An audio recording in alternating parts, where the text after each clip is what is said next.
Officer রয়েছে যাদেরকে নিরাপত্তা হেফাজতে রাখা হয়েছিল, তারা কোন পথে কিভাবে ওখানে গেলেন? প্রিয় বন্ধুগণ, আপনাদের কাছে সামনে আমি বলতে চাই, সারা বাংলাদেশে হত্যা নৈরাজ্য সৃষ্টি করছে। মহান মুক্তিযুদ্ধের মাধ্যমে আমাদের অর্জিত স্বাধীনতা আজ ভুল লুণ্ঠিত। আজকে ওই বিকৃত মানসিকতার জামাত বিএনপি, তারা স্বাধীনতায় বিশ্বাস করে না। আজকে যারা দ্বিতীয় স্বাধীনতার কথা বলে, স্বাধীনতার অর্থ কি শিশু হত্যা? স্বাধীনতার অর্থ কি আমাদের এই স্বাধীন বাংলাদেশের থানা লুট?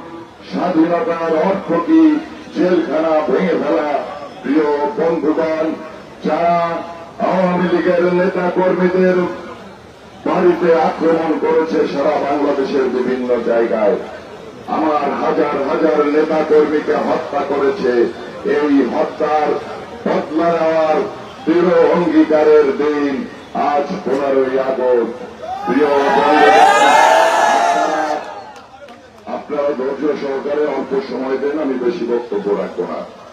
আজকে সারা বাংলাদেশে এই 15ই আগস্টকে কেন্দ্র করে ওই বিএনপি জামাত বিভিন্ন কর্মসূচি দিচ্ছে। বঙ্গবন্ধুর পাথরের মূর্তিকে ভেঙে ফেলা চায়, ছবির বঙ্গবন্ধুকে মুছে ফেলা যায়, কিন্তু কোটি কোটি বাঙালির হৃদয়ের বঙ্গবন্ধুকে কখনোই এদেশ থেকে মুছে ফেলা যাবে না।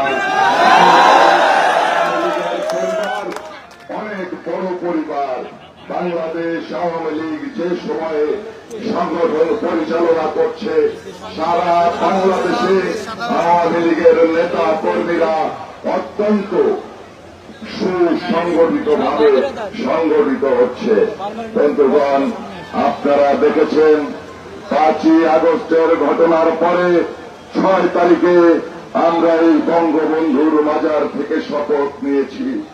আমাদের শপথের সাথে সাথে সারা বাংলাদেশের মানুষ জাগ্রত হয়েছে, তারাও শপথ নিয়েছে জাতির জনক বঙ্গবন্ধুর কন্যা দেশরত্ন শেখ হাসিনাকে দেশে ফিরিয়ে আনার আগ পর্যন্ত তারা ঘরে ফিরে যাবে না।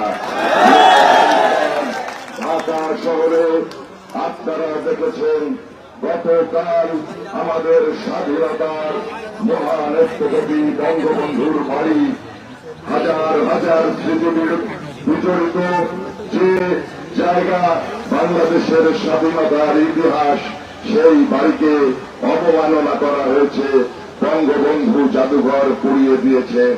গতকালকে যখন হাজার হাজার মানুষ বঙ্গবন্ধু ভবনে হাজির হয়েছে, মোমবাতি প্রজ্বলন করেছে, ওই 71-এর পরাজিত শক্তি বর্তমান শাসক গোষ্ঠী ভয়ে ভীত হয়ে অত্যাচার নির্যাতন শুরু করেছে। আজকে আমাদের গোপালগঞ্জের যারা ঢাকায় অবস্থানে ছিল, তারা যখন ওই 32 নম্বরের সামনে যাওয়ার চেষ্টা করেছে, তাদেরকে নির্মমভাবে সেনাবাহিনী এবং পুলিশের সহযোগিতায় নির্যাতন করছে। এই অবস্থা চলতে পারে না, এই অবস্থায় আমরা চলতে দেব না। আজকের দিনে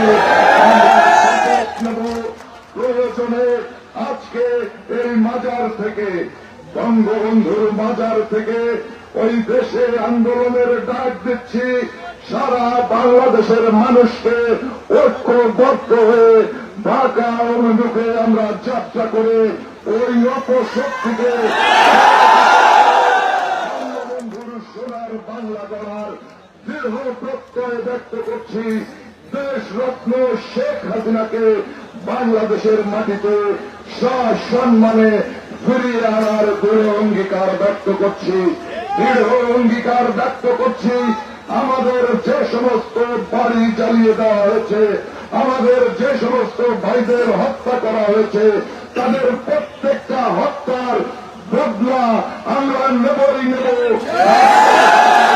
আগামী দিনের লড়াই সংগ্রামের জন্য প্রস্তুত থাকবেন এই সরকার। তাদের ধারণা জগদ্দল পাথরের মতো এই বাংলাদেশে শাসন দীর্ঘ সময় চালাবে, আমরা সেটা হতে দেব না। অবিলম্বে তাকে নির্বাচন দিতে হবে, নির্বাচন না দিলে আমরা দুর্বার গণ আন্দোলন গড়ে তুলব।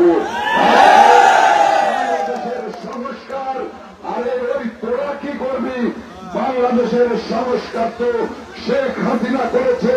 ৭৫-এর পরে যত অপকর্ম করেছিস, বাংলাদেশকে পিছিয়ে দিয়েছিস, সেই জায়গায় বঙ্গবন্ধু কন্যা লক্ষ লক্ষ মানুষের ঠিকানা করে দিয়েছেন, হাজার হাজার লক্ষ লক্ষ মানুষের, কোটি কোটি মানুষের অন্ন বস্ত্রের ব্যবস্থা করে দিয়েছেন, সুচিকিৎসার ব্যবস্থা করে দিয়েছেন, বাংলাদেশকে উন্নয়নশীল রাষ্ট্র হিসাবে বিশ্ব দরবারে পরিচয় করিয়ে দিয়েছেন। যে মুহূর্তে দেশরত্ন শেখ হাসিনা উন্নত রাষ্ট্র গড়ার লক্ষ্য নিয়ে নিরলস পরিশ্রম করে যাচ্ছেন, সেই মুহূর্তে ষড়যন্ত্রকারীরা এই ষড়যন্ত্র করেছে। গোটা আন্দোলন ও বৈষম্য বিরোধী ছাত্র আন্দোলনের নামে আজকে সাধারণ ছাত্রছাত্রী যারা আছেন তাদের উদ্দেশ্যে বলতে চাই, আদালতের যে রায় হয়েছে সেই রায়কে সম্মান জানিয়ে আমাদের প্রিয় নেত্রী গোটা সংস্কার করে দিয়েছেন, কিন্তু ওই সেনা সমর্থিত কিছু অফিসারের মাধ্যমে আমাদের প্রিয় নেত্রীকে ওই আন্দোলনকে ঘিরেই ক্ষমতাচ্যুত করে দেশ থেকে বাধ্য করেছে। আমরা সকলে ঐক্যবদ্ধভাবে এর প্রতিবাদ প্রতিরোধ গড়ে তুলি, দেশরত্ন শেখ হাসিনাকে সসম্মানে দেশে ফিরিয়ে আনি। আর একটা ছোট্ট প্রশ্ন আপনাদের কাছে, যে ৫ তারিখ পর্যন্ত যারা আইন শৃঙ্খলা দেশের আন্তর্জাতিকভাবে বাংলাদেশকে পরিচয় করিয়ে দেওয়ার জন্য যে স্থাপনাগুলো দেশরত্ন শেখ হাসিনা করেছেন, সেই সমস্ত স্থাপনা জ্বালিয়ে দেওয়া এবং বাংলাদেশকে পিছনের দিকে নিয়ে যাওয়ার অপচেষ্টার সময় যারা পুলিশের গুলিতে নিহত হয়েছেন তারা তো দায়িত্ব পালন করেছে। বাংলাদেশের স্থাপনা রক্ষার দায়িত্ব সাংবিধানিক দায়িত্ব। আর আপনারা যে ওই রাইফেল দিয়ে, আমরা বিভিন্ন মিডিয়াতে দেখেছি সেনাবাহিনী অস্ত্র দিয়ে নিরপরাধ শিশুদের হত্যা করা হয়েছে, আমাদের আওয়ামী লীগ, যুবলীগ, ছাত্রলীগের নেতৃবৃন্দকে ওই হত্যার বিচার আমরা করব। আর যারা ডাকাতি করেছে, অগ্নিসংযোগ করেছে, তাদের বিরুদ্ধে আমরা রুখে দাঁড়াবো এবং এই অপশক্তি যারা জগদ্দল পাথরের মতো আমাদের দেশের ক্ষমতা দখল করেছে তাদেরকে আমরা ক্ষমতা থেকে টেনে হিসেবে নামাবই। এই হোক আমাদের শপথ। জয় বাংলা, জয় বঙ্গবন্ধু, বিপ্লব দীর্ঘজীবী হোক।